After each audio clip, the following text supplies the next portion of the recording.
কেমন আছিস? পাশাপাশি সবাই ভাবছি বাগানে যাচ্ছিলাম শাক তুলতে, তো ভাবলাম কি করবো, একা একা তো ভালো লাগছে না। তা আমার কথা শোনার মতো তো কেউ নেই আপাতত বাগানে, তাই ভাবলাম যে তোমাদের সাথেই গল্প করতে করতে শাকটা তুলে নিই।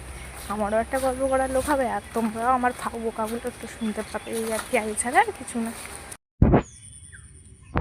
এই যে মাঠটা দেখতে পাচ্ছ, এই মাঠের ওপাশেও আরও একটা মাঠ আছে। আমরা আগে ছোটোবেলায় এখানে খেলা করতাম সবাই মিলে, গোলা খেলতাম, বউ শান্তি খেলতাম, কাবাডি খেলতাম, আরও কত কিছু খেলতাম। আর এখন এগুলো আর কেউ খেলে না, আসেও না, বন জঙ্গল হয়ে গেছে, কি বলবো আর।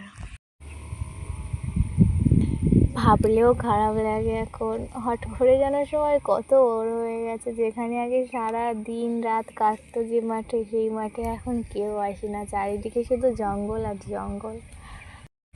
তোমাদের সঙ্গে কথা বলতে বলতে আমার শাক তোলা প্রায় হয়ে গেছে, এবার চলে যাব বাড়িতে। জানি না এতক্ষণ ধরে কি ভুলভাল বকে গেলাম আর তোমরাও শুনে গেলে। তো শাক তোলা হয়ে গেছে, বাড়ি চলে যায়। আজকের মতো টাটা, দেখা হবে আবার পরে। টাটা সবাইকে।